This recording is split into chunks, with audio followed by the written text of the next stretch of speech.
Well, I got an interesting call the other day. Recently, family friends told me about an older gentleman they know who had been convinced by scammers to withdraw his life's savings. Thankfully, my friends found out before he handed over the money.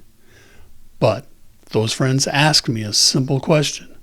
Can we configure his iPhone so only people he trusts can contact him? I assumed the answer would be easy. It kind of wasn't. I tested Apple's built-in options, and after digging through them all, I found one solution that's dramatically better than the others. But I also discovered that no phone setting can completely stop scams. Let me show you what I found.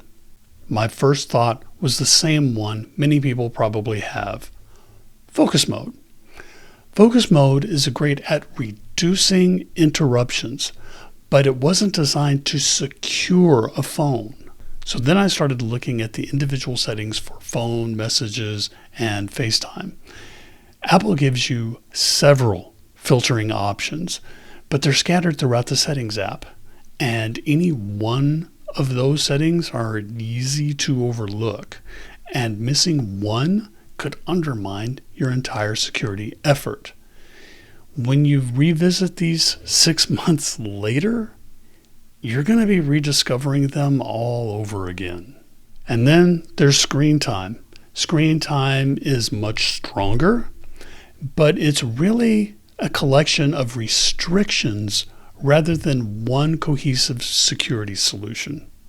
So, after trying all those, I realized I was solving the wrong problem. I wasn't trying to reduce distractions or restrict usage or media consumption. I was trying to decide which doors into this person's life should remain open. And that's when I remembered Assistive Access. This was originally designed for accessibility, and it was included way back in iOS 18 and continues on through today. And it's unexpectedly excellent for creating a trusted circle phone. Let me show you how I configured it. Under Settings, we'll go down to Accessibility. Then down near the bottom, we have Assistive Access. Let's go ahead and tap Set up Assistive Access. And this is the beginning of the wizard. And it's identifying which account is logged into this phone. And here is the interface where you select the apps that you want in Assistive Access.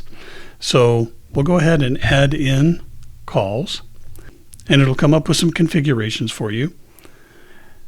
We'll go ahead and leave it as contacts. Make absolutely sure that your contacts list is clean. Go down to make calls to. Probably safest to leave it as the contacts again. Once again, as long as they're clean. And we'll go ahead and leave the options for recents and voicemail in there. And let's turn on the keypad and the speaker. And we'll tap continue. So we have calls in the selected apps area now. Let's go down, take a look at messages. And once again, we get the same sort of configurations. Contacts again for from and to.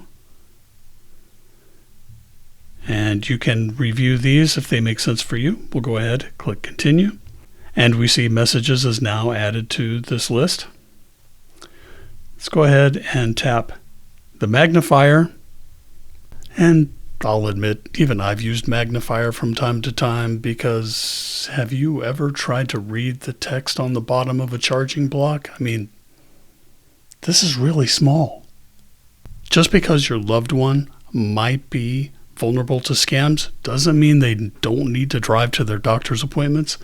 So what you can do, scroll down a little bit farther here, run down into, well, we'll go back to Maps, if I can find it.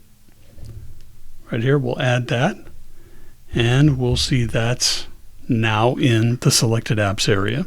Now, in some versions of iOS, you might be presented with a configuration panel for maps, like toggling on precise location, but in this latest version of iOS, it just adopts all the configurations from the Maps panel in the Settings app. Okay, so let's go ahead and continue on with the wizard. This panel just makes it clear that you need to be logged into your accounts in the apps you're going to use and that you set the permissions appropriately. Hit continue, and you can decide whether you want the appearance to be in rows or in grids. We're going to go ahead and stick with grids. Hit continue. This will explain to you the different aspects of the operating system that's still available within Assistive Access. This just lets you know that there is Face ID and a passcode associated, and that'll continue to work.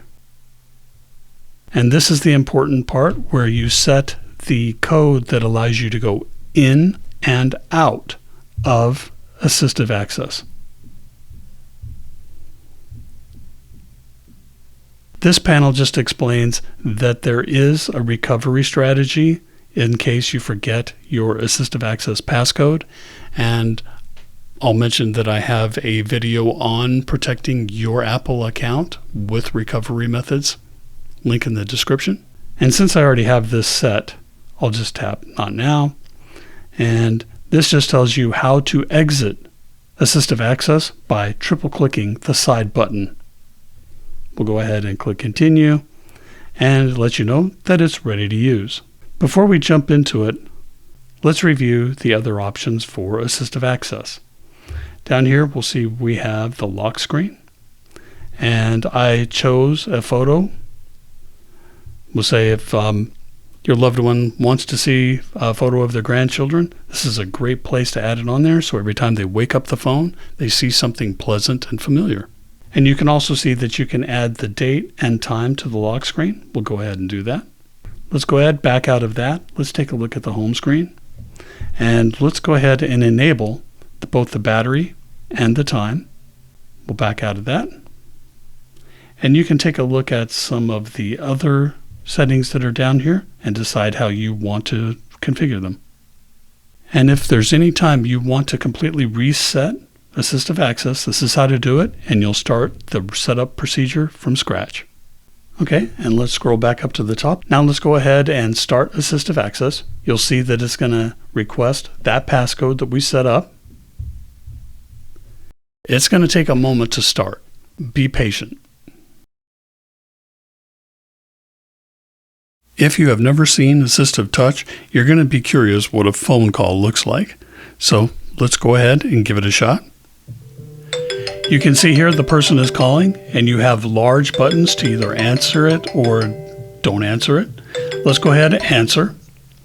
And you'll see that you have the ability to turn on the speaker so that you can have a speakerphone call. And also you have access to a keypad. And we'll go ahead and end the call. Tap it once, tap it again to confirm, and the call is finished. And now let's take a look at an incoming text message. We see the device has actually got a new notification down here. Let's go ahead, open. Let's go into Messages, and we can see under the recents, there's the new badge up there. We'll tap that, and we see that I got a text message from this contact, and we can see it right here. And if we want to respond, let's go ahead, tap New Message, and we want to use the keyboard. We'll tap the keyboard, and we will write thanks, and we will send it. And let's have a look at the Maps app in Assistive Access. You'll see the interface looks pretty familiar. You can tap there to enter in the address that you need to navigate to. There's also the links to helpful information for things around you. And of course, the large back button to get back to the home screen. Assistive Access also supports third-party apps such as Facebook or WhatsApp, just in case your loved one wants to use those apps. I'm not going to go into great detail about setting those up. You just choose them from the available apps and configure them. Just keep in mind that every communication app that you install in Assistive Access is another door allowing people, potentially scammers, to make contact with your loved one. So just be thoughtful about the apps you include in Assistive Access. Let's have a look at the power button menu. Let's go ahead, get into Assistive Access. We're going to press the power button 3 times quickly. And you'll see that we have Settings, Emergency, and Exit Assistive Access. Let's take a quick look at the settings. Once again, we have to use the passcode.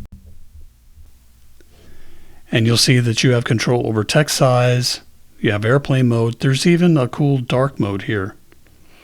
You can control volume, brightness, all those things. Let's go ahead, click back. Let's go back again. And this is the dark mode in Assistive Access. Once again, let's go ahead and press the power button 3 times. And let's go ahead and exit Assistive Access. The code. And it'll take a moment, and we will exit Assistive Access and return back to our iPhone's normal operation. At this point, you're thinking, great, we're done. Not quite. Here's what Assistive Access cannot do. It cannot stop caller ID spoofing. If the trusted person's account has been compromised, the loved one is vulnerable again. It can't stop email communication or in-person scams. Also, if they use another phone, that's potentially another door into their life. And there could be legitimate offers from banks like new loans, refinancing, that sort of thing, that's not in your loved one's best interest. Assistive Access closes many doors. It doesn't close every door. That's why I recommend adding 2 more layers. So let's quickly go over all 3 layers. The first one is what I call the Trusted Circle phone. This is the iPhone with Assistive Access implemented. The second layer is the Trusted Person rule. Your loved one needs to understand never to pay for something unexpected. Never move money. And if they are contacted, hang up abruptly if needed. Call the designated trusted person. And this will help alleviate anxiety that your loved one is feeling when these things come up. The third layer is Trusted Contact Banking. Your loved one and you would go to your loved one's bank, and you'll explore options that that bank offers. It could be transaction alerts, it could be secondary verifications, or large withdrawal protections. And before we finish, there's one thing I really think is important. We're talking about protecting people we care for. People with repeated scam exposure, cognitive decline, memory problems, or difficulty judging fraud. This is not an action needed for every senior, but others are having a challenge. So talk with your loved one when life starts to become challenging. Approach the matter with respect for them, for their independence, and make sure that it is a shared decision to implement these layers of protection. This isn't about taking someone's independence away. It's about helping them keep it. When I started researching this, I thought I was looking for a few obscure settings. Instead, I found a better approach. It closes the unnecessary doors, and it leaves open the doors that matter. It adds one trusted person or a small group of trusted people, and it implements financial safeguards. But realize no phone can stop every scam. The 3-layer system can make someone dramatically harder to deceive.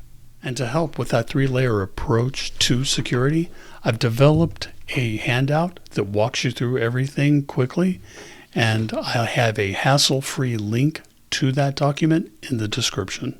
If someone came to mind while you were watching this video, don't wait for a close call like the one I described earlier. Set aside some time to help them. Have the conversation. Configure the iPhone together. It could save their lifelong, hard-earned money, and it could save them from a terrible heartbreak.